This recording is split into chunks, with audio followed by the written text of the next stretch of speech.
प्यारियां पे छचोल दे यार बहुत ही कश्मीर की है या बोले ना मुझे क्या बोलते भेलपुरी खा रहे थे मेरा पति साइड में था एक इंसान है उसने उसको गोली मार दी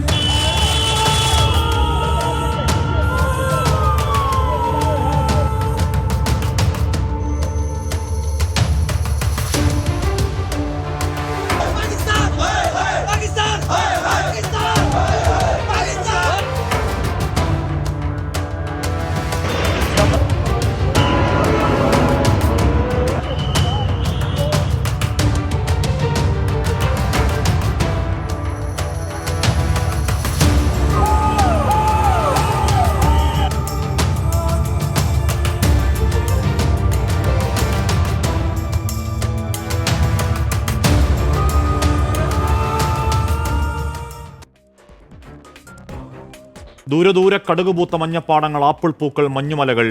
ഈ ഭൂമിയിൽ ഒരു പാരഡൈസ്, ഒരു സ്വർഗമുണ്ടെങ്കിൽ അത് ഈ താഴ്വാരമാണ് എന്ന് നമ്മൾ പറഞ്ഞു പഠിച്ചൊരു സ്ഥലത്താണ്. മനുഷ്യരക്തത്തിന് നടുവിൽ ഒരു പെൺകുട്ടി അനാഥം എന്ന വാക്കിന്റെ പ്രതീകം കണക്കെ പ്രിയപ്പെട്ടവര് ചാരെ മൗനമായിരിക്കുന്ന ഒരു ചിത്രം ഒരിക്കൽ കൂടിയൊന്ന് കാണാനാവില്ല. ആ നിശബ്ദ വേദനയ്ക്ക് എന്തൊരാഴമാണ്. ആ കൈകളിൽ കിടക്കുന്ന ചുവന്ന കുപ്പിവളകൾ മിണ്ടാതെ പറയുന്നുണ്ട്, 6 നാൾ മാത്രം നീണ്ടൊരു മധുവിധ മധുരം. ആർത്തുകരയാൻ പോലും പാങ്ങില്ലാത്ത പകപ്പിൽ, ആ ഇരിപ്പിൽ നിശബ്ദം നിസ്സഹായം ഇടനെഞ്ചിലൂടെ ഹൃദയത്തിന്റെ ആഴത്തിലേക്ക് വിഷം തേച്ച ഇരുമ്പാണികൾ അറഞ്ഞു കയറ്റും പോലെ കൊത്തിവലിക്കുന്നുണ്ട് ആഘാതവേദന. ഈ രാജ്യത്തിന്റെ കൊക്കിന് ജീവനുള്ള കാലത്തോളം മറക്കാവതാണോ? വൈധവ്യങ്ങൾ, പുത്രദുഃഖങ്ങൾ, അനാഥരായ മക്കൾ, ആ 29 പേരുടെ ജീവത്യാഗത്തിന് കാരണക്കാരായ ചെകുത്താന്റെ മക്കൾക്ക് സ്വപ്നത്തിൽ പോലും മാപ്പ് എന്ന വാക്ക് മിണ്ടാവതാണോ, പൊറുക്കാവതാണോ?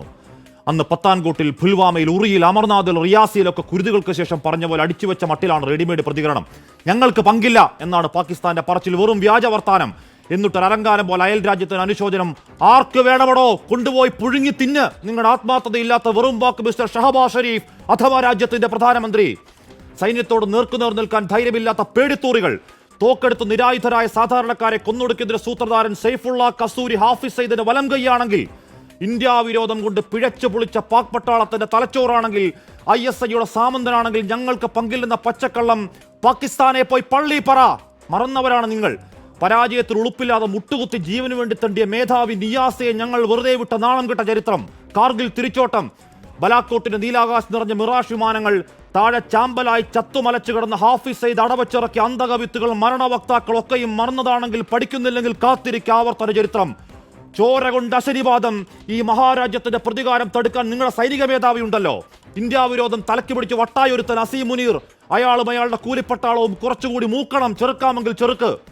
അവിടെ മതം തിരിഞ്ഞ് നിങ്ങൾ പാവങ്ങളെ പോയിന്റ് ബ്ലാങ്കിൽ നായാടിയെങ്കിൽ, വീണവന്റെ മതം ചെയ്യാത്ത ഞങ്ങൾ ഇന്ത്യക്കാർ രോഷത്തിൽ എരിയുന്നുണ്ടെങ്കിൽ, വിനാശകാലെ നിങ്ങൾ ചിന്തിയത് ഞങ്ങളുടെ സഹോദരങ്ങളുടെ ചോരയാണെങ്കിൽ, കസൂരിയും അയാളുടെ മാസ്റ്റർ ബ്രെയിൻ തന്തമാരും ആയുഷണ്ണി കാത്തിരുന്നോ? വരുന്നുണ്ട് നിന്റെയൊക്കെ അണ്ണാക്കിലേക്ക് റഫാൽ മിറാഷ് തീർക്കുന്ന വെടിക്കെട്ട്. വെറിയൻ സാമ്രാജ്യങ്ങൾക്ക് മുകളിലേക്ക് തീമഴ പെയ്യിക്കാൻ ലോകത്തെ എണ്ണം പറഞ്ഞ പട്ടാള ശക്തി. കൂടപ്പറന്ന ചോരയ്ക്ക് പകരം ചോദിക്കാൻ ഞങ്ങളുടെ നെഞ്ചിലെ പ്രതികാരത്തിന്റെ സംഹാര ശക്തി. പ്രിയ പ്രേക്ഷകർക്ക് എൻകൗണ്ടർ പ്രൈവിലേക്ക് സ്വാഗതം.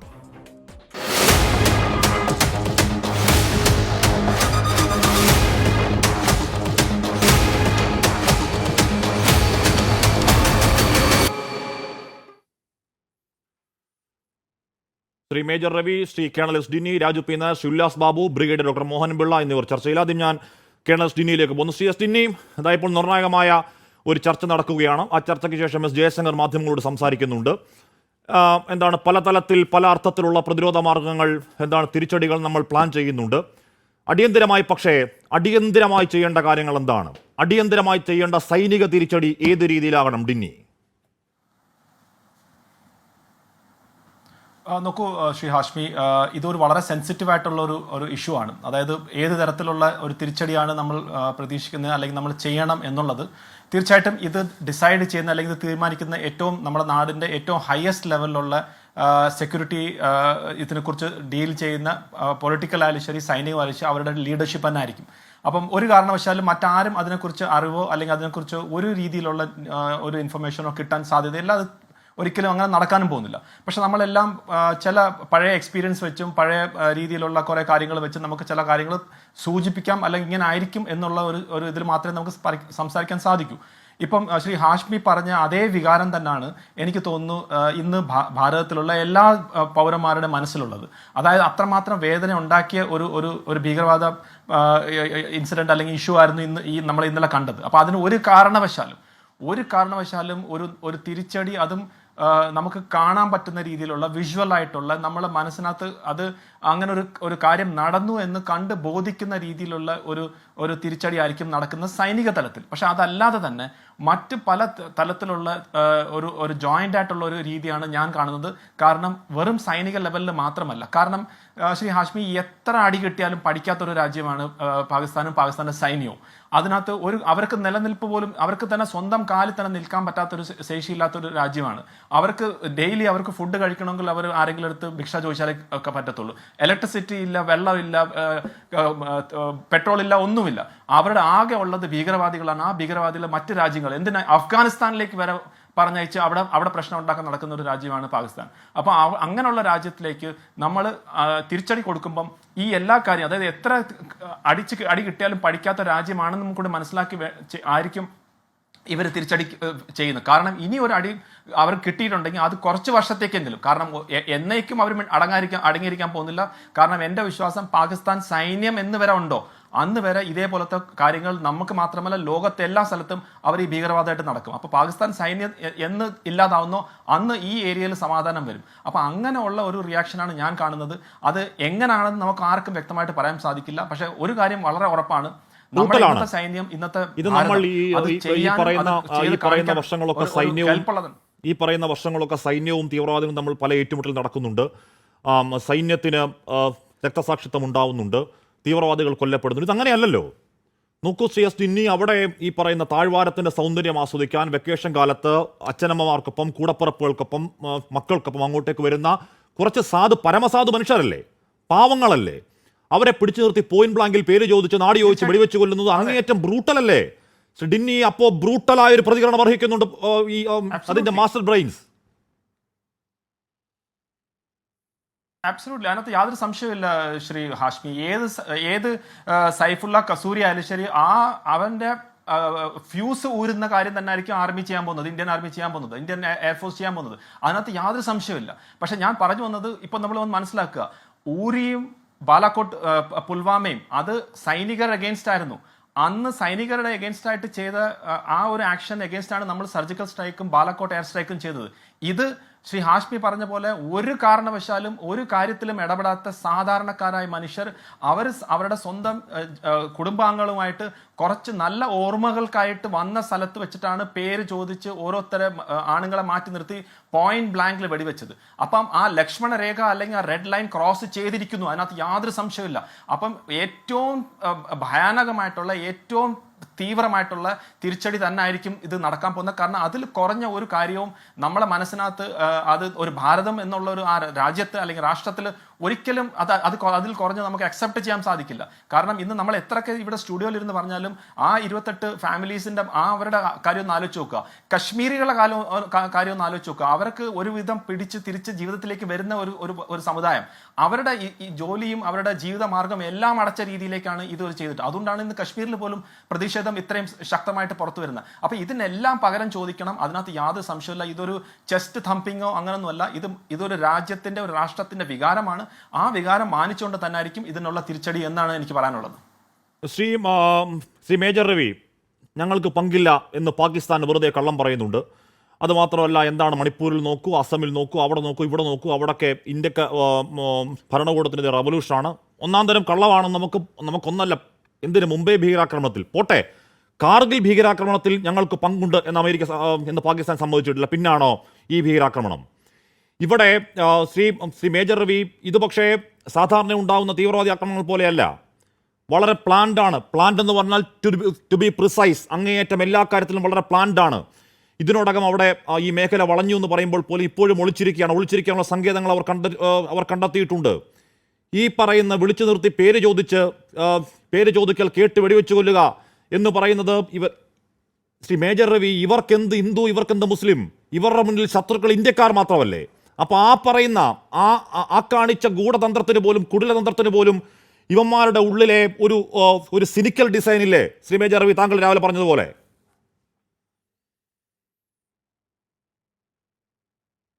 ഈ പ്ലാൻ എന്ന് പറയുന്നത് വേറൊരു മിലിറ്റന്റ് അറ്റാക്കായിട്ട് ഞാൻ കാണുന്നില്ല. ഇത് വളരെ ഭീകരമായിട്ടുള്ളൊരു അറ്റാക്ക് എന്ന് പറഞ്ഞു കഴിഞ്ഞാൽ, മറ്റത് മിലിറ്റൻസ് അറ്റാക്ക് എന്ന് പറഞ്ഞാൽ അവർ ജനങ്ങളെ ടെററൈസ് ചെയ്യാൻ വേണ്ടിയിട്ട് വരും, വെടിവെക്കും. അതിൽ മരിച്ചവർ മരിച്ചു, മരിക്കാത്തവർ, അതിൽ ഹിന്ദു ഉണ്ടാവും, മുസ്ലിം ഉണ്ടാവും, എല്ലാവരും ഉണ്ടായിരിക്കും. പക്ഷെ ഇപ്രാവശ്യം കാണിച്ചിരിക്കുന്നത് വളരെ കാറ്റഗറിക്കലായിട്ട് വന്നിട്ട് ഒരു പെർട്ടിക്കുലർ കാസ്റ്റ്, അത് ഹിന്ദു ആണോ എന്ന് ചോദിച്ചുകൊണ്ട് വെടിവെച്ച് കൊല്ലുന്നു എന്ന് പറയുന്ന സമയത്ത്, ഇത് ലഷ്കർ ഇ തോയ്ബ അവിടെ ഓൾറെഡി പ്ലാൻ ചെയ്തിട്ടുണ്ട്. പക്ഷെ അതെന്തിനവിടെ പറഞ്ഞു എന്ന് ചോദിച്ചു കഴിഞ്ഞാൽ, ഞാൻ കാലത്തോട്ട് പറയുന്ന അതേ ഐഡിയ ആണ്. ഇത് അവർ വന്നിട്ട് ഇവിടെ നമ്മളെ പേടിപ്പിക്കാൻ വേണ്ടി ചെയ്തിട്ടുള്ളതാണ്. പക്ഷെ ഇത് ആക്ച്വലി പറഞ്ഞ് നമ്മളെ ഉണർത്തിയിരിക്കുകയാണ്. ഇന്ത്യക്കാരെ ഒറ്റക്കെട്ടായി നിൽക്കാൻ വേണ്ടി ഉണർത്തിയിരിക്കുന്ന ഒരു അറ്റാക്കാണത്. അതിൽ മരിച്ചുപോയിട്ടുള്ള 30ഓളം ആളുകളുണ്ട്. പാവപ്പെട്ട അവരുടെ കുടുംബങ്ങളോട് എല്ലാവിധ സഹതാപവും അവരോടുള്ള ആദരാഞ്ജലിയും അർപ്പിച്ചുകൊണ്ട് തന്നെ പറയുന്നു, they might be the sacrifices, അവരാണ് ഈ victims of this waking up the Indians togetherness. ആ ഒറ്റക്കെട്ടായി നിൽക്കേണ്ടതായിട്ടുള്ള ആ ഒരു ടുഗദർനെസ്സിനോട് വേണ്ടിയിട്ടുള്ള ഒരു അറ്റാക്കായിട്ടാണ് ഞാനിത് കാണുന്നത്. ബിക്കോസ് ഇന്ന് ജനങ്ങളും റിയലൈസ് ചെയ്തു.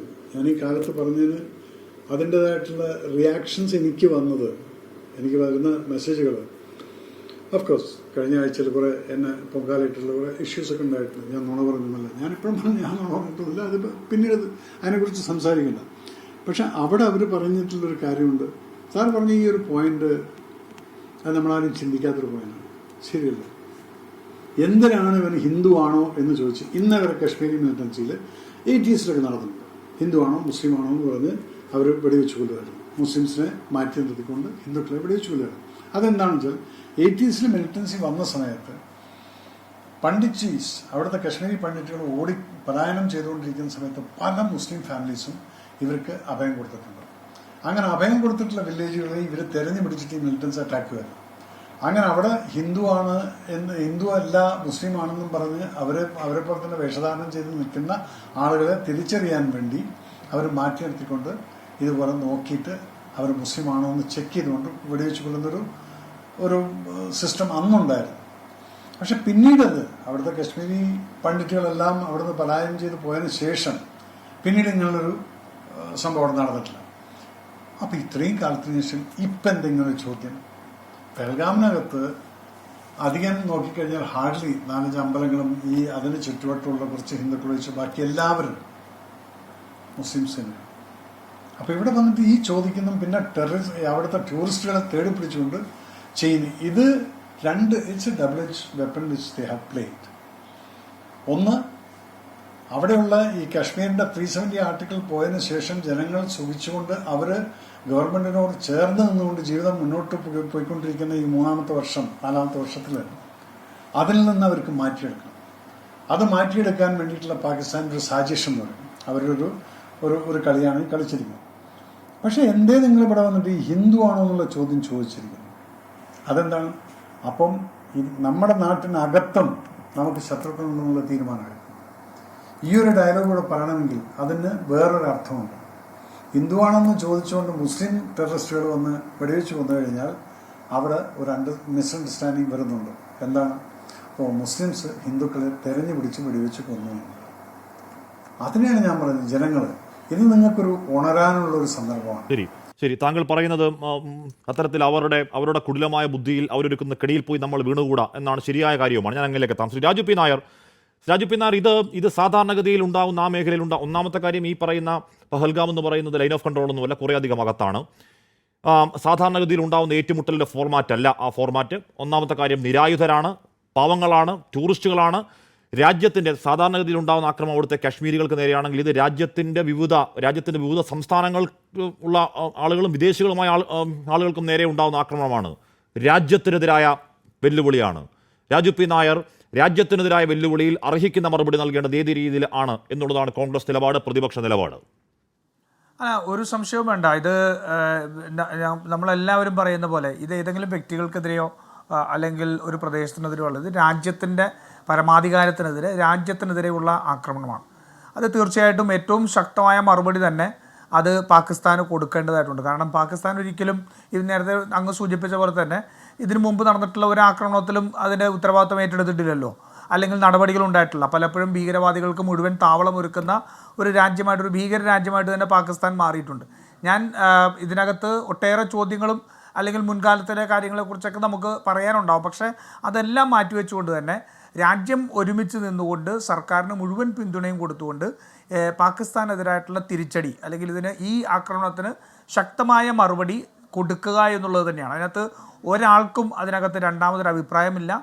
തീർച്ചയായിട്ടും ഇതിനകത്ത് രാജ്യത്ത് നേരത്തെ ഇവിടെ ശ്രീ മേജർ രവി സൂചിപ്പിച്ച പോലെ തന്നെ ഇത് തന്ത്രപരമായിട്ട് നടത്തിയിരിക്കുകയാണ്. ആ തന്ത്രം എന്ന് പറയുന്നൊരു ഒരു സൈനിക തന്ത്രം അല്ലെങ്കിൽ ഒരു ആക്രമണത്തിലെ തന്ത്രം മാത്രമല്ല, രാജ്യത്തെ വിഭജിക്കാൻ കഴിയുന്ന ഒരു അജണ്ട ഉണ്ടാക്കാൻ കഴിയുന്ന രീതിയിൽ അത് ചെയ്തെടുത്തിരിക്കുന്നതാണ്. അതിനെ തീർച്ചയായിട്ടും നമ്മൾ മേജർ രവിയോട് പലപ്പോഴും പല കാര്യങ്ങളിലും വിയോജിപ്പുണ്ട്. പക്ഷേ ഇതിൽ അദ്ദേഹം എടുത്തിരിക്കുന്ന നിലപാട് ശ്ലാഘനീയമാണ്. തീർച്ചയായിട്ടും ആ നിലപാട് തന്നെയാണ് രാജ്യം മുഴുവൻ സ്വീകരിക്കേണ്ടത്. ഇതിനകത്ത് നമുക്കകത്ത് ഒരു പ്രശ്നം ഉണ്ടാക്കാൻ വേണ്ടിയിട്ടുള്ള ശ്രമം നടക്കുന്നുണ്ടെന്ന് നമുക്ക് കാണാതിരുന്നുകൂടാ. ഒരു കാര്യം നമ്മൾ ഒരിക്കലും മറക്കരുത്, ആ അക്രമം നടന്നതിന് ശേഷം അവിടുത്തെ ജനങ്ങളെ സഹായിക്കാനും അവരോട് ഓടിയെത്താനും ഇന്ന് നമ്മൾ കുറേ വീഡിയോ കണ്ടല്ലോ. അവിടുത്തെ പോകുന്ന മനുഷ്യർക്ക് വെള്ളവും ഭക്ഷണവും സൗജന്യമായി കൊടുക്കുന്നതിന് മുതൽ അവർക്ക് സംരക്ഷണം ഒരുക്കുന്ന ഒരു ആദിൽ എന്ന് പറയുന്ന ഒരു മുസ്ലിം ചെറുപ്പക്കാരനാണ് തോക്ക് പിടിച്ചെടുക്കുന്ന സമയത്ത് വെടികൊണ്ട് കൊല്ലപ്പെട്ടതെന്നാണ് ഞാൻ 24 ന്യൂസിൻ്റെ ഒരു വാർത്ത തന്നെ കണ്ടത്. അപ്പം രാജ്യം മുഴുവൻ ഒരു മതത്തിൻ്റെയും അതിർവരമ്പുകളില്ലാതെ അതിനെല്ലാം ഭേദിച്ചുകൊണ്ട് ഈ ഏറ്റവും മൃഗീയമായിട്ടുള്ള ഏറ്റവും വലിയ ഭീരുത്വം നിറഞ്ഞ ഈ നടപടിക്കെതിരെ നമ്മളെല്ലാവരും ഒറ്റക്കെട്ടായി നിൽക്കുക. ഇന്നലെ കാശ്മീരിൽ വൈകുന്നേരം നടന്ന പ്രതിഷേധം ഉൾപ്പെടെ എല്ലാം ആ മതവിഭാഗത്തിലുള്ളവരും കൂടി തന്നെയാണ്, ഇല്ലേ? അപ്പോൾ അത് നമുക്ക് കശ്മീരിനെ സംബന്ധിച്ചിടത്തോളം, അത് രാജ്യത്തെ സംബന്ധിച്ചിടത്തോളം നമ്മുടെ രാജ്യത്തിൻ്റെ പരമാധികാരത്തിന് നേരെ നടത്തിയിരിക്കുന്ന വെല്ലുവിളിയാണ്. ആ നാടിനോട്, ഈ രാജ്യത്തോട് മുഴുവനായിട്ട് നടത്തിയിരിക്കുന്ന ആക്രമണമാണ്. അതിന് മറ്റൊരു തരത്തിലും ഉപയോഗിക്കാൻ ഈ ഇത്തരത്തിലുള്ള ചിത്രശക്തികളെ അനുവദിച്ചുകൂടാ. അത് തടയുക തന്നെ വേണം. അതേസമയം ഒരുമിച്ച് നിന്നുകൊണ്ട് നമ്മൾ ഇതിനെതിരെ ശക്തമായ പ്രതിരോധം ഉണ്ടാക്കുന്നു എന്നുള്ളത് തീർച്ചയായും ലോകത്തിന് മുൻപിൽ തന്നെ നമ്മൾ കാണിച്ചു കൊടുക്കേണ്ടതാണ്. അതിനെല്ലാവരും പക്വതയോടുകൂടി പെരുമാറി അതിനുള്ള നടപടികളിലേക്ക് പോകണമെന്നുള്ളത് തന്നെയാണ് കോൺഗ്രസിൻ്റെ അഭിപ്രായം. നമ്മുടെ പ്രതിനിധി ബൽറാമും സംഘവും അവിടെ പഹൽഗാമിലുണ്ട്. ഇന്നിപ്പോൾ ഉടനീളം ഇപ്പോൾ 24 മണിക്കൂറാവുന്ന സങ്കട ദൃശ്യങ്ങൾ നമുക്ക് മുന്നിൽ 24 മണിക്കൂറാവുന്നു. ഇന്നലെ രാത്രി തന്നെ ഈ പഹൽഗാമിൽ മെഴുകുതിരി തെളിയിച്ചുകൊണ്ടുള്ള പ്രതിഷേധം അവിടെ ഉണ്ടായി. ഇന്ന് ശ്രീനഗറിൻ്റെ തെരുവുകളിൽ, കശ്മീരിൻ്റെ തെരുവുകളിൽ അവിടുത്തുകാർ ഇറങ്ങിക്കൊണ്ട് പാകിസ്ഥാൻ മുർദാബാദ് എന്ന മുദ്രാവാക്യം വിളിച്ചുകൊണ്ട്, Pakistan hi hi shame shame എന്ന മുദ്രാവാക്യം ഉയർത്തിക്കൊണ്ട് തീവ്രവാദികളെ നിങ്ങൾക്ക് ഈ രാജ്യത്തെ വെട്ടിമുറിക്കാൻ കഴിയില്ല എന്ന ഉറക്ക പ്രഖ്യാപനവുമായി തെരുവിലായിരുന്നു. ശ്രീ ഉല്ലാസ് ബാബു, നേരത്തെ രാജു പി നായർ പറഞ്ഞ സയ്യിദ് ആദിൽ ഹുസൈൻ എന്ന് പറയുന്ന ആളുടെ പേരാണ്. ഒരു പാമ്പ് പിടിച്ചവനാണ്, ഒരു കുതിരക്കാരൻ. അയാൾ മാത്രമാണ് ഈ ഞാൻ പറയുന്നത് ഓൾ ഓഫ് എ സഡൻ കുറച്ച് പേർ പട്ടാള വേഷത്തിലെത്തി വെടിവെക്കാൻ നിൽക്കുമ്പോഴേക്കും നമ്മൾ ആരായാലും വിരണ്ടു പോകും. അയാൾ മാത്രം ഈ തോക്ക് പിടിച്ചു വാങ്ങാൻ ശ്രമിച്ചു, ഒരു തീവ്രവാദിയെ കീഴടക്കാൻ ശ്രമിച്ചു. ആ കീഴടക്കാൻ ശ്രമിച്ചതിൽ പരാജയപ്പെട്ട അയാൾ അവിടുത്തെ ഹീറോ ആയി മാറുന്നുണ്ട്. ഈ പറയുന്ന പഹൽഗാമിൻ്റെ തെരുവുകൾ, ശ്രീനഗറിൻ്റെ തെരുവുകൾ ഇന്ന് കണ്ടത് മൊത്തം ഈ പറയുന്ന തീവ്രവാദികൾക്കെതിരായ വലിയ പ്രതിഷേധമായിരുന്നു. അതിന് ഈ ശ്രീനഗർ, അവിടെ വളർന്നു വരുന്ന ടൂറിസം നശിപ്പിക്കാൻ, കാശ്മീരിനെ ഇല്ലാതാക്കാൻ, അവരുടെ കഞ്ഞുകൂടി മുട്ടിക്കാൻ ഈ തീവ്രവാദികൾ കാട്ടിക്കൂട്ടുന്ന ഈ ശ്രമങ്ങളുള്ള കൊടിയ പ്രതിഷേധമുണ്ട്. ഇതൊക്കെ പറയുമ്പോഴും ഈ പറയുന്ന രീതിയിൽ നേരത്തെ മേജർ രവി പറഞ്ഞതുപോലെ, ശ്രീ രാജു പി നായർ പറഞ്ഞതുപോലെ, രാജ്യത്തെ കമ്മ്യൂണലി ഡിവൈഡ് ചെയ്യാൻ അവരുടെ തീവ്രവാദ ശക്തികളുടെ ആശയത്തിനനുസൃതമായി അവരുടെ കെണിയിൽ നമ്മൾ പോയി വീഴണോ? ഒറ്റക്കെട്ടായി, രാജ്യം ഒറ്റക്കെട്ടായി നമ്മുടെ രാജ്യത്തിൻ്റെ മക്കളുടെ ചോരയ്ക്ക് പകരം ചോദിക്കാൻ ആവശ്യപ്പെടണോ? അതോ നമ്മൾ തമ്മിൽ തല്ലണോ? ശ്രീ ഉല്ലാസ് ബാബു. ശ്രീ ഹാഷ്മി, നമുക്ക് നഷ്ടപ്പെട്ടത് നമ്മുടെ സഹോദരന്മാരാണ്. അതിൽ മുസ്ലിം എന്നോ ക്രിസ്ത്യാനി എന്നോ ഹിന്ദു എന്നോ അല്ലെങ്കിൽ കോൺഗ്രസ് എന്നോ BJP എന്നോ ആരുമില്ല. നമുക്ക് നഷ്ടപ്പെട്ടിട്ടുള്ളത് നമ്മുടെ സഹോദരങ്ങളെയാണ്. നമ്മുടെ സഹോദരങ്ങൾ ആ നാടിൻ്റെ ഭംഗി കാണാനും നാടിനെ ആസ്വദിക്കാനും നമ്മുടെ ഏറ്റവും സന്തോഷകരമായിട്ടുള്ള ജീവിതത്തിലെ നിമിഷങ്ങൾ പകർത്താനുമായിട്ട് പോയതാണ് അവർക്ക് നേരെ വെടിയുതിർത്തു എന്ന് പറഞ്ഞാൽ, അവരെ ഉപദ്രവിച്ചു എന്ന് പറഞ്ഞാൽ ഈ നാടിനോട് ചെയ്യുന്ന നീതികേടാണ്.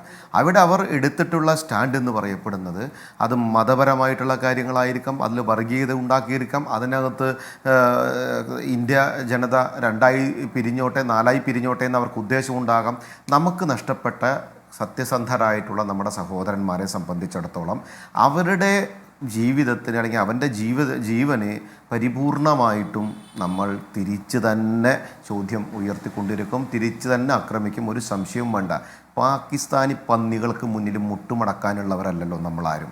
നമ്മുടെ ഭാരതത്തിൻ്റെ പരമാധികാരത്തെ, നമ്മുടെ ഭാരതത്തിൻ്റെ ജനതയെ അവൻ വന്ന് ആക്രമിച്ച് മാന്തിക്കഴിഞ്ഞാൽ തിരിച്ച് എത്ര തവണ ഈ വൃത്തികെട്ടവന്മാരുടെ അടുത്ത് അവർക്ക് തന്നെ അനുഭവമുണ്ട് ഭാരതം തിരിച്ചടിച്ചത്.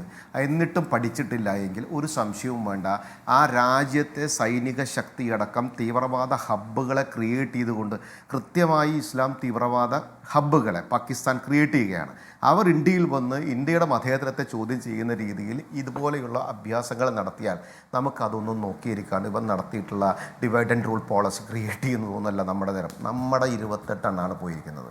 സ്വാഭാവികമായിട്ട് തിരിച്ച് അതിന് പ്രതികാരം ചെയ്യേണ്ട ഉത്തരവാദിത്വവും നമ്മുടെ സർക്കാരിൻ്റെ. സർക്കാർ അത് ചെയ്തുകൊള്ളും. പിന്നെ അപ്പുറത്ത് അവൻ കാണിച്ച നിലപാടുകൾ, അതൊക്കെ ഇതിന് ശേഷം അതിൻ്റെ ആരൊക്കെയാണ് അതിൻ്റെ പിന്നിലെ തലച്ചോറുകളെന്നും ആ തലച്ചോറ് ഏത് രാജ്യത്തെയാണെന്നും ആ രാജ്യത്തെ തലച്ചോറിൻ്റെ ഉദ്ദേശം എന്തായിരുന്നു എന്നൊക്കെ നമുക്ക് പിന്നീട് ചർച്ച ചെയ്യാവുന്നതാണ്. ഇന്ന് നമ്മുടെ മുമ്പിലുള്ളത് നമ്മുടെ 28 ജീവനുകൾ പൊലിഞ്ഞു, എത്ര കുറേ പേര് വയ്യാതെ കിടക്കുന്നു. ഈ രാജ്യത്തിനോട്, അതായത് 2.5 കോടി ടൂറിസ്റ്റുകളാണ് കഴിഞ്ഞ വർഷം കാശ്മീരിലേക്ക് പോയത്. ആ കാശ്മീരിലെ ജനത ഭംഗിയായി ജീവിച്ചു തുടങ്ങി, സമാധാനത്തോടെ പോയി, ജനാധിപത്യ പ്രക്രിയയിൽ തെരഞ്ഞെടുപ്പ് കഴിഞ്ഞു. അങ്ങനെ ഭംഗിയായിട്ട് മുന്നോട്ട് പോകുന്ന സമയത്താണ് ഈ അശാന്തി പടർത്തുന്ന നിലപാടുമായിട്ട് ഈ തീവ്രവാദികൾ വരുന്നതും തെമ്മാടിത്തരം കാണിക്കുന്നു. ആ തെമ്മാടിത്തരത്തിന് കൃത്യമായിട്ടുള്ള മറുപടി കൊടുക്കാൻ പ്രാപ്തിയുള്ള സർക്കാരാണ് ഭാരതം ഭരിക്കുന്നത്. അതുകൊണ്ട് തന്നെ കൃത്യമായിട്ട് തന്നെ ആ കാര്യം ചെയ്യും. ഇന്നലെ AK ആൻ്റണി, കോൺഗ്രസിൻ്റെ നേതാവ്, പറഞ്ഞല്ലോ, എന്താ പറഞ്ഞത്, പാകിസ്ഥാൻ അറിയാതെ ഇങ്ങനൊരു നിലപാടുണ്ടാകും. 100% കറക്റ്റല്ലേ? ആ പാകിസ്ഥാനിലിരിക്കുന്ന സൈനിക വൃന്ദമടക്കം, പാകിസ്ഥാനിലെ തീവ്രവാദി തെമ്മാടികളടക്കം അറിയാതെയോ അവിടെ ഇരുന്ന് പ്ലാൻ ചെയ്യാതെയോ ഈ പ്രവൃത്തി നടക്കില്ല. അതുകൊണ്ട് തന്നെ ആ തെമ്മാടികൾക്ക് ജയ് വിളിക്കുന്നവർക്ക് നേരെയാണ് നമ്മൾ പോകേണ്ടത്. ആ തെമ്മാടികൾക്ക് വേണ്ടി സംസാരിക്കുന്നവർക്ക് നേരെയാണ് നമ്മൾ ഒറ്റക്കെട്ടായി നിൽക്കേണ്ടത്. ആ തെമ്മാടിക്കൂട്ടങ്ങൾക്ക് വേണ്ടി സ്ലീപ്പിംഗ് സെല്ലുകളായി പ്രവർത്തിക്കുന്നവർ നമ്മുടെ നാട്ടിലുണ്ടെങ്കിൽ അവർക്ക് നേരെയും നമ്മൾ ഒരുമിച്ച് മുന്നോട്ട് പോകണം. ആ നേരത്തെ ഉള്ള ദൃശ്യങ്ങളൊന്നും കാണിക്കാൻ കഴിയുന്ന പ്രതീക്ഷിക്കുന്നു. പ്ലേ ആവും. ജാതിയോ മതമോ വർഗമോ വർണ്ണമോ जो कल ये कार्रवाई हुई है, कातिलाना कार्रवाई हुई है, कश्मीर को शर्मसार करने वाला वाक़या पेश आया है, हम उसकी मजम्मत करते हैं, हम उन कातिलों को नकारते हैं। ये कश्मीर हम कश्मीरी लोग, हम सीधे साधे लोग हैं, हम कातिलों को किसी भी सूरत में साथ नहीं देंगे। जो कल ये कश्मीर को शर्मसार किया गया है, उसके पीछे कोई बड़ी साजिश है। ये किसी ग्रुप का काम नहीं है, ये किसी बड़ी साजिश का हिस्सा है। കേണൽ എസ് ഡിന്നിയും ഇന്നിപ്പോൾ ശ്രീനഗറിലും അവിടെ പഹൽഗാമിലും ഒക്കെ വലിയ പ്രതിഷേധങ്ങൾ കണ്ടൊരു ദിവസം കൂടിയാണ്. ശ്രീ എസ് ഡിന്നി, ഇവിടെ നമ്മുടെ ഈ പറയുന്ന പാകിസ്ഥാൻ്റെ ഒരു പുതിയ പട്ടാള മേധാവിയുണ്ട്. വാക്കുപയോഗിച്ച് ഒരു വെളിവുകെട്ടൊരുത്തനാണ് എന്ന് പറഞ്ഞാൽ പർവേസ് മുഷാറഫിൻ്റെ വഴിയിൽ അല്ലെങ്കിൽ കിയാനിയുടെ വഴിയിലൊക്കെ എങ്ങനെ ഈ പറയുന്ന അല്ലെങ്കിൽ ദുർബലമായി നിൽക്കുന്ന ആട് നിൽക്കുന്ന അവിടുത്തെ ഭരണകൂടത്തെ അട്ടിമറിച്ച് അധികാരം പിടിക്കാൻ കഴിയും എന്ന് നോക്കുന്ന ഒരുത്തനാണ്. അയാളുടെ പ്രസംഗം നമ്മൾ കഴിഞ്ഞ ദിവസം കേട്ടതാണ്. അങ്ങേയറ്റം ഇന്ത്യ വിരുദ്ധ വിദ്വേഷ പ്രസ്താവനയാണ്. ഈ പറയുന്ന ആളുടെ, ഈ കസൂരിയുടെ തന്നെ നേരത്തെയുള്ള പ്രസംഗങ്ങൾ ഇവിടെ കിടപ്പുണ്ട്. ശുദ്ധമായ യുദ്ധം പ്രഖ്യാപിക്കലാണ്. ഇത് പാകിസ്ഥാൻ അറിയാതെ നടന്നു എന്ന് പാകിസ്ഥാൻ പറഞ്ഞാൽ അതങ്ങനെ ആവുമോ ശ്രീ കേണൽ എസ് ഡിനി? തീർച്ചയായിട്ടും ശ്രീ ഹാഷ്മി, ഇത് അവരുടെ സ്ഥിരം ഒരു ശൈലിയാണ്. എന്ത് ചെയ്താലും നമ്മളല്ല ചെയ്തതെന്നുള്ളതാണ് അവരുടെ ഇനീഷ്യൽ റിയാക്ഷൻ. നോക്കൂ, നമ്മുടെ മുമ്പിൽ കാർഗിൽ യുദ്ധം നടന്നു. കാർഗിൽ യുദ്ധം നടന്നപ്പോൾ എന്താണ് അവർ പറഞ്ഞത്? ഞങ്ങൾ ഇതിനകത്ത് ഒരു റോളുമില്ല, ഞങ്ങൾ ഇതൊന്നും അറിഞ്ഞിട്ടില്ല എന്ന് പറഞ്ഞു. അവിടുത്തെ നവാസ് ഷെരീഫ്, അന്നത്തെ പ്രധാനമന്ത്രി, പറയാണ് എനിക്കിതിനകത്ത് ഒരു അറിവുമില്ല. പിന്നീടാണ് നമ്മൾ കണ്ടത് എത്ര നൂറുകണക്കിനുള്ള അവരുടെ സൈനികരാണ് അവിടെ മരിച്ചു വീണിട്ട് പോലും അവരുടെ ബോഡി പോലും എടുക്കാൻ തയ്യാറാവാത്ത ഒരു സൈന്യമാണ് പാകിസ്ഥാൻ സൈന്യം. സോ അവരെ സംബന്ധിച്ചോളം അവരിതൊരു നോർമൽ കാര്യമാണ്.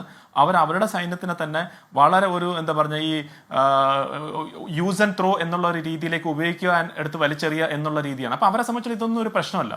അതുപോലെ തന്നെ ഇപ്പോഴത്തെ പാകിസ്ഥാൻ ചീഫ് അദ്ദേഹം ഒരു സ്പീച്ച് പറഞ്ഞത് തന്നെ നമുക്കറിയാം. എത്ര ഒരു മത ഭീകരവാദി പറയുന്ന പോലത്തെ ഉള്ള സ്പീച്ചാണ്. ഒരു യൂണിഫോം ഇട്ട്, ഞാനും ഒക്കെ യൂണിഫോം ഇട്ട വ്യക്തിയാണ്, നമുക്ക് തന്നെ നാണക്കേട് തോന്നുന്ന രീതിയിലാണ് ഒരു പാകിസ്ഥാന്റെ ചീഫാണെങ്കിൽ തന്നെ സംസാരിക്കുന്നത്. ഒരിക്കലും ഒരു ആർമി ഓഫീസർ ഒന്നും ഒരിക്കലും അങ്ങനെ സംസാരിക്കാൻ പാടില്ലാത്തതാണ്. ഈവൻ പാകിസ്ഥാൻ ആർമിയിൽ പോലും അങ്ങനെ സംസാരിക്കത്തില്ല. പക്ഷേ ജനറൽ ആസിഫ് മുനീറിനെ സംബന്ധിച്ചോളം രാഷ്ട്രീയ ലക്ഷ്യമാണ് കേണൽ എസ് ഡിന്നി. ഇമ്രാൻഖാനും ഇവരുമായിട്ട് ആസിഫ് മുനീറിന്റെ ലക്ഷ്യം പട്ടാള സേവനമല്ല, അദ്ദേഹത്തിന്റെ ലക്ഷ്യം രാഷ്ട്രീയമാണ്, പാകിസ്ഥാന്റെ അധികാരമാണ്. അതിനാണ് നമ്മുടെ 28 പേരെ കൊന്നു തള്ളുന്ന അയാൾ. അതെ, അത് തന്നെയാണ്, അത് വളരെ കൃത്യമായിട്ട് തന്നെയാണ് അവർ ആസിഫ് മുനീറിന് രാഷ്ട്രീയ ലക്ഷ്യമുണ്ട്. കാരണം ഇമ്രാൻഖാൻ എന്ന് പറയുന്ന അവരുടെ ഇപ്പോഴത്തെ നേതാവ്, ഒരു പരിധി വരെ ഏറ്റവും പോപ്പുലർ ആയിട്ടുള്ള നേതാവ് ജയിലിലാണ്. ആ ഇമ്രാൻഖാനും പാകിസ്ഥാൻ സൈന്യവും തമ്മിൽ ഭയങ്കരമായിട്ട് വഴക്ക് നടക്കുന്ന ഒരു സമയത്താണ്. അപ്പം വളരെ വ്യക്തമായിട്ട് രാഷ്ട്രീയ ആംബിഷൻസ് ഉള്ള ഒരു വ്യക്തി തന്നെയാണ് ജനറൽ ആസിഫ് മുനീർ. ആ മുനീർ പറഞ്ഞു കഴിഞ്ഞ ഒരു ആഴ്ചയ്ക്കുള്ളിലാണ് ഇത് നടക്കുന്നത്. അപ്പോൾ ഇതൊന്നും ഒരിക്കലും ഒരു ലൂസായിട്ടുള്ള ആരെങ്കിലും ഒന്ന് പ്ലാൻ ഒന്നും ചെയ്യാതെ വെറുതെ ഒന്ന് ചെയ്ത് ഒരു റെസിസ്റ്റൻസ് ഫ്രണ്ട് എന്നുള്ള ഒരു പേപ്പർ കടലാസിൽ ഉണ്ടാക്കിയ ഒരു സംഘടനയൊന്നും അല്ല. ഇത് ലഷ്കർ എ തോയ്ബ ചെയ്ത ഓപ്പറേഷനാണ്. അതിൻ്റെ പിന്നിൽ പാകിസ്ഥാൻ ISI ആണ് പ്ലാനിങ്ങും എക്സിക്യൂഷൻ നടത്തിയത്. അതിൻ്റെ സാങ്ഷൻ കൊടുത്തത് ജനറൽ ആസിഫ് മുനീർ എന്നാണ്. അതിനകത്ത് യാതൊരു സംശയമില്ല. ഇനി അവർ എത്ര ഒളിപ്പിക്കാൻ ശ്രമിച്ചാലും ശരി, ലോകത്തിൽ നിന്ന് അറിയാം, ലോകം മൊത്തം അറിയാം പാകിസ്ഥാനാണ് ഈ ടെററിസ്റ്റിന്റെ എപ്പിസെന്റർ എന്ന്. അതുകൊണ്ടാണ് ഇത്രയും മറ്റ് രാജ്യങ്ങൾ പോലും അവരെ മാറ്റി നിർത്തുന്നത്. എന്തിനാണ്? ഇപ്പം മിഡിൽ ഈസ്റ്റിലെ കൺട്രി നോക്കൂ, ഏതെങ്കിലും ഒരു രാജ്യം ഇവരെ അടുപ്പിക്കത്തില്ലല്ലോ. ഒരു രാജ്യം പോലും ഇവരെ അടുപ്പിക്കത്തില്ല. കാരണം എന്താണ്? ഇവർക്ക് എല്ലാവർക്കും അറിയാം ഈ പാകിസ്ഥാനാണ് ഇതിന്റെ കാരണമെന്ന്. ഒസാമ ബിൻ ലാദനെ എവിടെയാണ് കിട്ടിയത്? പാകിസ്ഥാനിൽ. എല്ലാ തീവ്രവാദത്തിന്റെയും എവിടെ നോക്കി അതിനെ എൻഡ് ചെന്ന് നോക്കി കഴിഞ്ഞാൽ അത് പാകിസ്ഥാനിൽ തന്നെയാണ് വരുന്നത്. ആ പാകിസ്ഥാൻ സൈന്യം തന്നെയാണ് അതിന്റെ ബാക്കിൽ നിന്നുള്ളതിനകത്ത് യാതൊരു സംശയമില്ല. അപ്പൊ ഞാൻ ആദ്യം പറഞ്ഞ കാര്യം വളരെ വ്യക്തമാണ്. ആൻഡ് പാകിസ്ഥാൻ സൈന്യത്തിന്റെ ബുദ്ധിയാണ് ഈ നേരത്തെ പറഞ്ഞ മേജർ രവി സാറും ഒക്കെ പറഞ്ഞത്. അതായത് നമ്മളെ ഉള്ളിൽ എങ്ങനെയെങ്കിലും പ്രശ്നം ഉണ്ടാക്കുക. കാരണം അവർക്കറിയാം സൈനികമായിട്ട് നമ്മളെ തകർക്കാൻ സാധിക്കില്ല, സാമ്പത്തികമായിട്ട് നമ്മളെ തകർക്കാൻ സാധിക്കില്ല, ഡിപ്ലോമാറ്റിക് നമ്മളെ തൊടാൻ സാധിക്കില്ല, ഇനി പോപ്പുലേഷൻ വൈസ് ആണെങ്കിൽ ഒരിക്കലും തൊടാൻ സാധിക്കില്ല. പിന്നെ എന്താ ചെയ്യാൻ പറ്റുക? നമ്മളെ ഉള്ളിൽ മതങ്ങൾ തമ്മിൽ അടിയുണ്ടാക്കാനുള്ള ശ്രമം നടത്തുക. പണ്ട് ബ്രിട്ടീഷേഴ്സ് ചെയ്ത പോലെ ഡിവൈഡ് ആൻഡ് റൂൾ ചെയ്യുക. അതിന്റെ ശ്രമമാണ് ഈ മതം നോക്കി, ഐഡന്റിറ്റി കാർഡ് നോക്കി ഓരോരുത്തരെ ചെയ്യുക. അപ്പൊ അത് നമ്മളുടെ ഉള്ളിൽ എല്ലാവർക്കും ആ ഒരു ബോധം വേണം. കാരണം അതാണ് അവരുടെ ലക്ഷ്യം. ആ ലക്ഷ്യത്തിന് വേണ്ടിയാണ് അവർ ഈ ചെയ്തത്. കശ്മീരിനെ തകർക്കുക അതൊരു ലക്ഷ്യം തന്നെയാണ്. പക്ഷെ ഇത് ഭാരതത്തിന്റെ അഗേൻസ്റ്റ് ആയിട്ടുള്ള ഒരു അറ്റാക്കാണ്, വെറും കശ്മീരിന്റെ അഗേൻസ്റ്റ് ആയിട്ടുള്ള ഒരു അറ്റാക്ക് അല്ല. അല്പസമയത്തിനകം വിമാനത്താവളത്തിൽ പഹൽഗാം ഭീകരാക്രമണത്തിൽ കൊല്ലപ്പെട്ട കൊച്ചി ഇടപ്പള്ളി സ്വദേശി രാമചന്ദ്രന്റെ മൃതദേഹം കൊണ്ടുവരാൻ പോകുന്നു. മകൾ ഈ പറയുന്ന പോലെ അങ്ങേറ്റം ബ്രൂട്ടലാണ്. പ്രതിപക്ഷ VD സതീശൻ, മന്ത്രി പ്രസാദ്, രാജീവ് ചന്ദ്രശേഖർ അടക്കമുള്ള രാഷ്ട്രീയ നേതാക്കൾ അവിടെയുണ്ട്. കുടുംബത്തോടൊപ്പം ഇന്നലെ രാവിലെയായിരുന്നു മിനിഞ്ഞാന്ന് രാവിലെയായിരുന്നു രാമചന്ദ്രൻ ഈ പറയുന്ന കശ്മീരിലെ പഹൽഗാമിലേക്ക് എത്തിയത്. ഈ പറയുന്ന എല്ലാവരുടെയും മുന്നിൽ വെച്ച് കൊല ചെയ്യുക എന്ന് പറയുന്ന അങ്ങേയറ്റം വേദനാജനകമായ എപ്പിസോഡ് തന്നെയാണ് അവിടെയും സംഭവിച്ചത്. അല്പസമയത്തിനകം അത് വിമാനത്താവളത്തിലേക്ക് എത്താൻ പോകുന്നു. ഇന്ന് അത് വീട്ടിലേക്ക് കൊണ്ടുപോകാനും പോകുന്നു. ആ വിമാനത്താവളത്തിലെ ദൃശ്യങ്ങളാണ് പ്രേക്ഷകർ കാണുന്നത്. ഞാൻ മേജർ രവിയിലേക്ക് ഒന്ന് പോകുന്നു. ശ്രീ മേജർ രവി, ഇവിടെ നമ്മുടെ എന്താണ് പ്രകടമായ പൊളിറ്റിക്കൽ പ്രതികരണമായി വരുന്നില്ലെങ്കിലും സോഷ്യൽ മീഡിയ ഹാൻഡിലുകളിൽ വല്ലാത്ത രീതിയിൽ ഒരുതരം വിദ്വേഷം പ്രചരിക്കുന്നുണ്ട്. അത് ഈ പറയുന്ന രീതിയിൽ തീവ്രവാദികൾ എന്താണോ അവിടെ ഡിസൈൻ എന്ന് പറഞ്ഞാൽ ആൾക്കാരെ വെടിവെച്ച് കൊല്ലുക എന്നത് മാത്രമല്ല, അത് ടെററൈസ് ചെയ്യുക എന്നുള്ളത് മാത്രമല്ല, ഒരു 1000 ബുള്ളറ്റിനേക്കാൾ ശക്തിയുള്ള വർഗീയത അവിടെ പ്രകടിപ്പിക്കുക എന്നൊരു തന്ത്രം കൂടി അവർ പയറ്റുന്നുണ്ട്. ആ കെണിയിൽ പോയി വീഴേണ്ട സമയമാണോ, ഒറ്റക്കെട്ടായി നിൽക്കേണ്ട സമയമാണോ ശ്രീ മേജർ രവി? അതാണ് ഞാനിപ്പോൾ നേരത്തെ പറഞ്ഞത്. കാരണം ഒരു മിലിറ്റന്റ് ഓർഗനൈസേഷൻ ഒരിക്കലും ജാതി മതമൊന്നും നോക്കാറില്ല. അവരാളുകളെ ടെററൈസ് ചെയ്യുക എന്നുള്ളതാണ് ഇവരുടെ അജണ്ട. അത് കഴിഞ്ഞിട്ട് പിന്നീട് അവരെ കാണുന്ന സമയത്ത് അവർ പറയുന്ന രീതിയിൽ അവരുടെ മൈൻഡ് സെറ്റ് മാറ്റിയെടുക്കുക. ഇങ്ങനെയാണ് ടെററിസം വളരുന്നത്. അതിനകത്ത് ആക്ച്വലി പേടിപ്പിച്ചുകൊണ്ടാണ് ഈ ടെററിസം വളർത്തുന്നത്. അപ്പോൾ ഇവിടെ ഉണ്ടായിരിക്കുന്ന എന്താണ്? പേടിപ്പിക്കാനല്ല, അതിനകത്ത് വന്നിട്ടുണ്ടെങ്കിൽ നീ എന്തിനാണ് ഹിന്ദുവാണോ എന്ന് ചോദിച്ചുകൊണ്ട് കൊല ചെയ്തിരിക്കുന്നത്.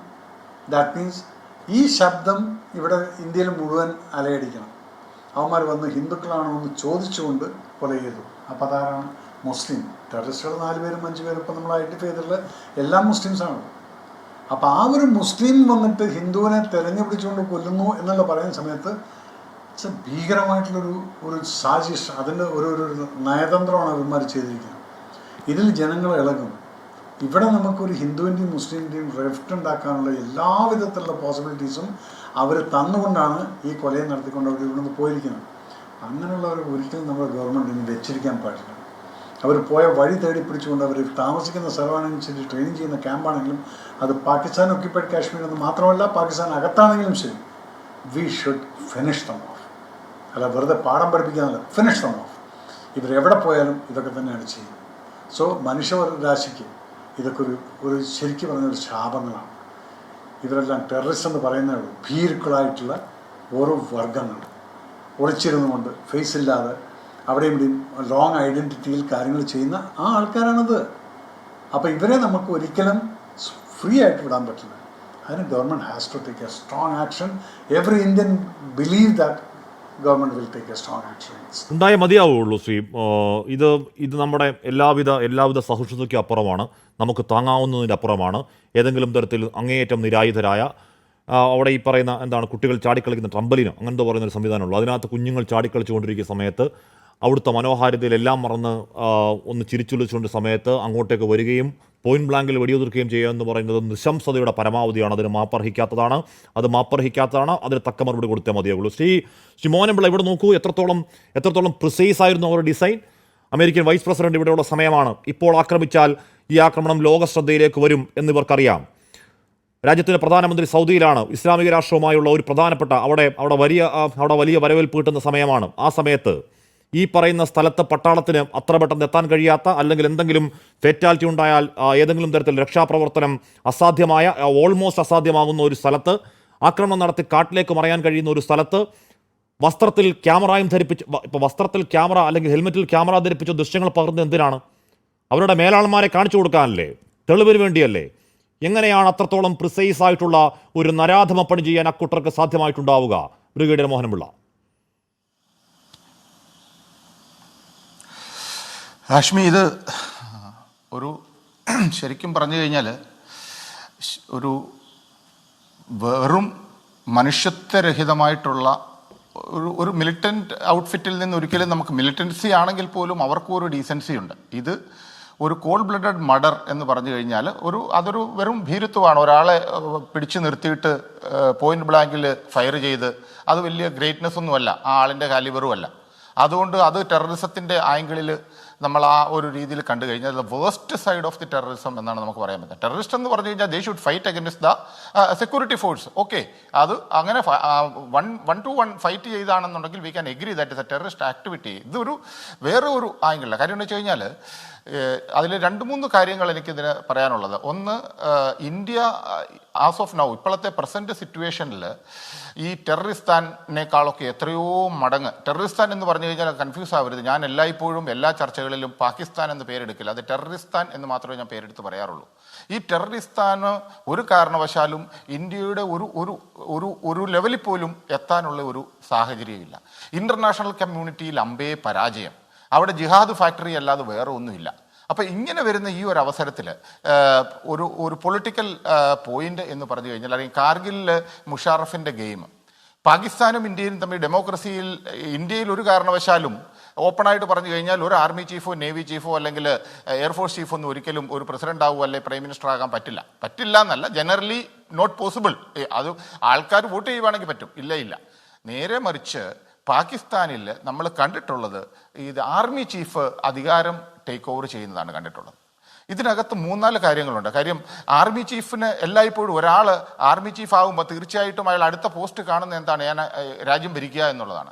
അപ്പോൾ ഒരു ലോ പ്രൊഫൈലിൽ നിൽക്കുന്ന ഒരാൾ ഈ ഒരു ജിഹാദ് സ്പ്രെഡ് ചെയ്യുകയും രാജ്യത്ത്, രണ്ടാമത് ഇതിനകത്ത് 3-4 കാര്യങ്ങൾ ഷഹബാസ് ഷെരീഫ് ഞാൻ അറിഞ്ഞില്ല എന്ന് പറഞ്ഞാൽ ചിലപ്പോൾ സത്യമായിരിക്കുന്നേ എന്ന് പറഞ്ഞാൽ അത്രയും കഴിവുകെട്ട പ്രധാനമന്ത്രിയാണ്, അത്രയും കഴിവുകെട്ട ഒരു ഭരണ സംവിധാനമാണ് എന്ന് പറഞ്ഞാൽ അത്രത്തോളം ഫ്രജൈലായ രാജ്യമാണ്. 5-6 സൈഡിൽ നിന്നും 5-6 ശക്തികൾ ചേർന്ന് ഭരണം നിയന്ത്രിക്കുന്ന പ്രവിശ്യാഭരണവും തീവ്രവാദികളും ഭീകരവാദികളും ഹാഫിസ് സെയ്ദും ലഷ്കർ ഇ തോയ്ബയും ഒക്കെ ചേർന്ന് അവിടെ നിന്ന് ഇവിടെ നിന്ന് ഇങ്ങനെ ഭരണം നിയന്ത്രിക്കുന്ന പ്രധാനമന്ത്രിക്ക് ഒരു കഴകത്വമില്ലാത്തൊരു രാജ്യമാണ് എന്ന് പറഞ്ഞൊരു എന്താണ് ഈ നമ്മൾ ഇപ്പം പേപ്പട്ടിയാണെങ്കിലും പേപ്പട്ടി നമ്മൾ സാധാരണക്കാരെ കടിക്കും എന്ന് പറഞ്ഞ് പേപ്പട്ടി അടിച്ചു കൊല്ലാതിരിക്കാൻ പറ്റുമോ? ബ്രിഗേഡിയർ മോഹൻപിള്ള, ഇനിയും നമുക്ക് നമ്മുടെ ആൾക്കാരെ കുരുതി കൊടുക്കാനില്ല. ഒരു കാരണവശാലും ഇല്ല. പ്രസന്റ് ഡിസിഷൻ ഗവൺമെന്റ് എടുത്തിരിക്കുന്നത് എന്താണ്, നയതന്ത്ര ഓഫീസുകൾ, അതായത് എല്ലാം കട്ട് ഓഫ് ചെയ്യുക എന്ന് പറഞ്ഞ്. എന്താണ് അതിനർത്ഥം? കാര്യം, ഓൾ ഡിപ്ലോമാറ്റിക് റിലേഷൻസ് സ്റ്റോപ്പ് ചെയ്ത് കഴിഞ്ഞാൽ നെക്സ്റ്റ് എന്ന് പറഞ്ഞു കഴിഞ്ഞാൽ വാർ എന്നുള്ളതല്ലാതെ വേറൊന്നുമില്ല. കാര്യം, അതായത് ലാസ്റ്റ് ഓപ്ഷനാണ്. അതായത് ഡിപ്ലോമാറ്റിക് റിലേഷൻസ് എൻഡ് ചെയ്ത് കഴിഞ്ഞാൽ പിന്നെയുള്ള ഓപ്ഷൻ എന്ന് പറഞ്ഞു കഴിഞ്ഞാൽ ഡിപ്ലോമാറ്റിക് ഓഫീസ് അവിടെ ഉള്ളപ്പോൾ ഒരു വാറോ അല്ലെങ്കിൽ ഒരു ഇത് ചെയ്യാൻ പറ്റില്ല. പക്ഷെ തീർച്ചയായിട്ടും ഡിപ്ലോമസി അനുസരിച്ചിട്ട് ആ ഡിപ്ലോമാറ്റിക് ഓഫീസ് 2 രാജ്യങ്ങളിലെയും ആൾക്കാർ അങ്ങോട്ടും ഇങ്ങോട്ടും മാറിയതിന് ശേഷം മാത്രം ദേ ക്യാൻ ഡു, ബിക്കോസ് ഒരു ലിങ്കും ഇല്ലാത്ത ഒരു അവസ്ഥ വരും. പിന്നെ ഹാഷ്മി, ഇതിനകത്ത് 2-3 കാര്യങ്ങളും കൂടി ഉണ്ട്. ഒന്ന്, റാണയെ കൊണ്ടുവന്നു. കാര്യം വെച്ച് കഴിഞ്ഞാൽ അവർക്ക് അതിൽ പര ഒരു അടി കിട്ടാനില്ല. കാരണം റാണയുടെ ഇൻട്രോഗേഷൻ നടന്നുകൊണ്ടിരിക്കുമ്പോൾ ആ കാര്യങ്ങളെല്ലാം വെളിയിൽ വരാനുള്ള ഒരു പോസിബിലിറ്റി ഉണ്ട്. പിന്നെ ഏറ്റവും വൈറ്റലായിട്ടുള്ള മറ്റൊരു ഇഷ്യൂ, പാകിസ്ഥാൻ ഒരു സൈഡിൽ നിന്ന് താലിബാൻ അറ്റാക്ക് ചെയ്യുന്നു, അവർക്ക് അവരെ പോലും റെസിസ്റ്റ് ചെയ്യാൻ പറ്റാതെ വരുന്നു. പിന്നെ ഉള്ളത് എന്താണ്? ബലൂചിസ്ഥാനിലും പാകിസ്ഥാൻ ഒക്കുപ്പൈഡ് കാശ്മീരിലും ഉള്ള ആൾക്കാർ പാകിസ്ഥാൻ സൈന്യത്തിനെതിരെ ആക്ഷൻ എടുക്കുന്നു. അതിൽ പാകിസ്ഥാൻ ശക്തമായ ഇന്ത്യയുടെ റോള് അവർ സംശയിക്കുന്നു. അപ്പോൾ ഈ ആർമി ചീഫ് ഓഫ് പാകിസ്ഥാൻ എന്ന് പറയുന്നത് വെറും ഒരു വീക്കായി പോകാതിരിക്കാൻ അങ്ങേർക്ക് ചെയ്യാൻ പറ്റുന്ന ഒരേ ഒരു കാര്യം ഈ കാശ്മീരിന്റെ പാട്ട് പാടുക എന്നുള്ളത്. അവർക്കൊരു രാഗവും ഒരു പാട്ടും ഒരു താളവും മാത്രമേ പാകിസ്ഥാൻ അറിയൂ. അത് കാശ്മീർ കാശ്മീർ, വേറൊന്നുമില്ല. അത് വെച്ചാണ് അവർ ഇതുവരെയും ഞാൻ പറയുമല്ലോ 1947 ടു AK-47, അതായത് 47 മുതൽ AK-47 വരെ വന്നിട്ടുള്ള സമയത്ത് ഇവർ ചെയ്തിട്ടുള്ള കാര്യങ്ങൾ കാശ്മീരിന്റെ പാട്ടുപാടി, കാശ്മീരിനെ ഹൈലൈറ്റ് ചെയ്ത്, പാകിസ്ഥാൻ ജനതയുടെ അല്ലെ ടെററിസ്ഥാൻ ജനതയുടെ ഒരു സെന്റിമെന്റലാക്കി എടുത്ത് അതിനെ എൻകാഷ് ചെയ്ത് മുന്നോട്ട് വരുന്ന ഒരു രീതിയാണ് നമ്മൾ കണ്ടിട്ടുള്ളത്. അപ്പം ആ ഒരു കാര്യങ്ങൾ നമ്മൾ ഇതിനകത്ത് മറന്നുകൂടാ. പിന്നെ ഇതിനകത്ത് ഒരു കാര്യം ഞാനത് സ്പഷ്ടമാക്കാൻ ആഗ്രഹിക്കുന്നു. ഒന്ന്, TRF എന്ന് പറഞ്ഞത്, ഈ TRFനെ നമ്മൾ ഒരു പക്ഷേ ലൈറ്റായിട്ട് എടുത്തോ എന്നൊരു സംശയമുണ്ട്. കാരണം ഈ TRF 2019 ഉണ്ടായതിന് ശേഷമാണ് കുറേ അറ്റാക്കുകൾ, ഇവർ ചെയ്യുന്ന അറ്റാക്കുകൾ ഒരു കെമിസ്റ്റിനെ കൊണ്ടുപോയി അല്ലെ പ്രിൻസിപ്പളിനെ മർഡർ ചെയ്തു. അത് കൂടാതെ തന്നെ അനന്തനാഗ് അറ്റാക്ക് ഉണ്ടാക്കി. ഈ അനന്തനാഗ് അറ്റാക്കിൽ ഒരു കേണൽ, ഒരു മേജർ, അതുപോലെ തന്നെ ഒരു DSP ഇവരൊക്കെയാണ് നമുക്ക് നഷ്ടപ്പെട്ടിട്ടുള്ളത്. അതുകൂടാതെ കഴിഞ്ഞ വർഷം ഒരു കൺസ്ട്രക്ഷൻ കമ്പനിയിൽ കുറേ ബീഹാരി ലേബേഴ്സ് ഉണ്ടായിരുന്നു, അവരെ ബ്രൂട്ടലായിട്ട് കൊല ചെയ്തു. പിന്നെ അതിലും വേസ്റ്റ് ആയിട്ടുള്ളത് ഈ 2024 ഇവർ റിയാസിയിലുണ്ടായ ഒരു അറ്റാക്ക്. കാര്യം വൈഷ്ണു ദേവിയിലോട്ട് പോയിക്കൊണ്ടിരുന്ന ആൾക്കാരുടെ ഡ്രൈവറെ അവർ അറ്റാക്ക് ചെയ്ത്, അല്ലെങ്കിൽ ഇത് ചെയ്തതിന് ശേഷം ബസ്സിൻ്റെ കൺട്രോൾ പോയി ആൾക്കാർ അവിടെ മരിക്കുന്ന അവസരം ഉണ്ടായി. അപ്പം അവർ ആ ഒരു രീതിയിൽ മൊബിലൈസ് ചെയ്ത് ലോ പ്രൊഫൈൽ ആണെന്ന് നമ്മൾ വിചാരിച്ച് നമുക്ക് നഷ്ടം വരുത്താനുള്ള ഒരു ശ്രമം നടത്തിയിട്ടുണ്ട്. ആ ഒരു ആംഗിളിൽ നമ്മൾ നോക്കണം. അപ്പം ഐ തിങ്ക് മേജർ രവി സാറും ഒക്കെ ഇതിനകത്ത് എഗ്രി ആവും. നമുക്കറിയാവുന്നതാണ്, രണ്ട് കാര്യങ്ങളുണ്ട്. നമ്മൾ ഏറ്റവും ബേസിക് ആയിട്ട് എടുക്കുന്നത് VAയും VPയും ആണ്. അത് വൾണറബിൾ ഏരിയ അല്ലെങ്കിൽ വൾണറബിൾ പോയിന്റ്. കാര്യം ഈ കാശ്മീർ ഒരു വ്യത്യാസവും ഇല്ലാതെ മറ്റുള്ള ഒരു സ്റ്റേറ്റിനൊപ്പം ഓർ മോർ ദാൻ ദാറ്റ് ആയിട്ട് ഇന്ത്യ ഗവൺമെന്റ് കൊണ്ടുവന്ന് കഴിയുമ്പോൾ തീർച്ചയായിട്ടും നമുക്കറിയാം, ഇപ്പം അമർനാഥ് യാത്ര ഓഫ് കോഴ്സ് ടോട്ടൽ കൺട്രോളിലാണ് സെക്യൂരിറ്റി ഫോഴ്സിന്റെ. ഇത്രയും ടൂറിസ്റ്റ് വരുന്ന ഏരിയാസ്, വൾണറബിൾ ഏരിയ അല്ലെങ്കിൽ പോയിന്റ്സ്, അത് നമ്മൾ ഓവർലുക്ക് ചെയ്തോ എന്നുള്ള ഒരു സംശയമാണ്. ഞാൻ കൈ കാണിച്ചിരുന്നു അദ്ദേഹത്തിലേക്ക് ഇതുമായി ബന്ധപ്പെട്ട മറുപടിക്കായി വരും മുൻപ് മറ്റൊരു സൈനിക ഉദ്യോഗസ്ഥൻ ജനറൽ GD ബക്ഷി അർണാബ് ഗോസ്വാമിയുടെ റിപ്പബ്ലിക് ടിവിയുടെ ചർച്ചയിൽ ഇന്നലെ പറഞ്ഞത് ജസ്റ്റ് ഒന്ന് കേൾക്കാം. This army, for 3 years there was no recruitment. Our forces were cut down by 1,80,000. Who did it? What about the threat assessment? You saved money. You saved money to get these people killed, damn you. I fought in Kishtwar 3 years, Arnab. We had that area totally under control. Now that poor sector 9 sector RR, those boys are being asked to look after 2 sectors because somebody felt manpower is not needed. Damn you! It's needed if you want to fight in the mountains. It's needed if you want to fight the terrorists in hills and mountains and jungles. It is needed if you've got a Bangladesh pain in the neck now, in addition to China and Pakistan. Which genius chose to cut this army down? Which genius chose to cut the size of this army? For God's sake, smell the coffee. You've got wars coming, right? You might talk of Aman ki Asha. Shove it up where the sun don't shine. God damn you! You can't do this to us. You can't do this to our boys. Let them fight. Unloosen their damn hands. All right? Whatever you have to spend, get your Jaguars. Get your Jaguars out of the way. നേരത്തെ brigadier Mohanan Pillai പറഞ്ഞതിനോട് ചേർത്ത് വെച്ച് പറയുകയാണ്. ഒരു പക്ഷേ ഈ സമയത്ത് അത് ചർച്ചയിൽ നിറയേണ്ടതല്ല. ഈ പറയുന്ന ചോദ്യങ്ങൾ കൂടി അവിടെ ഉണ്ട്. അത് കുറച്ചുനാൾ കഴിഞ്ഞായാലും ഉന്നയിക്കപ്പെടാവുന്ന ചോദ്യങ്ങളുമാണ് CS ജിന്നി. നോക്കൂ ശ്രീ ആശ്മി, ഞാൻ അതിനകത്തൊരു ക്ലാരിഫിക്കേഷൻ പറയുന്നത് വെച്ചാൽ ഈ ദ റെസിസ്റ്റന്റ് ഫ്രണ്ട് എന്ന് പറയുന്നത് ആക്ച്വലി ലഷ്കർ എ തോയ്ബയുടെ തന്നെ പേരാണ്. അതിനകത്ത് ലഷ്കർ എ തോയ്ബ തന്നെയാണ് അത് ഓപ്പറേറ്റ് ചെയ്യുന്നതും എല്ലാം ചെയ്യുന്നത്. അത് എന്തുകൊണ്ടാണ് അവരെ പേര് മാറ്റിയതെന്ന് മനസ്സിലാക്കണമെങ്കിൽ ഈ പാകിസ്ഥാനിലെ ഉള്ളിൽ അവർ പ്രവർത്തിച്ച സമയത്ത് FATF, അതായത് ഫിനാൻഷ്യൽ ആക്ഷൻ ടാസ്ക് ഫോഴ്സ് എന്ന് പറഞ്ഞ ഒരു സംഘടന, അത് ലോകത്തെ എല്ലാ സ്ഥലത്തും എവിടെയാണ് ഭീകരവാദം നടക്കുന്നത്, ഏത് രാജ്യമാണ് അവരെ സപ്പോർട്ട് ചെയ്യുന്നത്, അവരുടെ ഫണ്ടിങ് ആരാണ് കൊടുക്കുന്നത്, അങ്ങനെയുള്ള ഒരു നിരീക്ഷിക്കുന്ന ഒരു ഏജൻസിയാണ്. രാമചന്ദ്രൻ മൃതദേഹം നെടുമ്പാശ്ശേരി വിമാനത്താവളത്തിലേക്ക് എത്തിച്ചിരിക്കുന്നു. അതിന്റെ ദൃശ്യങ്ങളാണ് പ്രേക്ഷകർ കാണുന്നത്. അവിടെ സംസ്ഥാനത്തിന്റെ നേതൃത്വം, രാഷ്ട്രീയ ഭരണ നേതൃത്വം അവിടെയുണ്ട്. അർഹിക്കുന്ന അത് നമ്മുടെ കേരളത്തിന് നഷ്ടമാണ്. അവിടെയുണ്ട് പഹൽഗാമിൻ്റെ കൊടിയ വേദനയിൽ നമ്മുടെ കേരളത്തിൻ്റെ പങ്ക് വേദനയാണ്. ഈ വേദന ഈ പറയുന്ന രീതിയിൽ നേരത്തെ ഹിമാൻഷുവിൻ്റെയും നർവാളിൻ്റെയും കാര്യം പറഞ്ഞതുപോലെ ഭാര്യയുടെ മുന്നിലൊക്കെ വെച്ച് മകളുടെ മുന്നിലൊക്കെ വെച്ച് കൊല ചെയ്യപ്പെട്ടതാണ്. ട്രോമയാണ്, വലിയ വേദനയാണ്.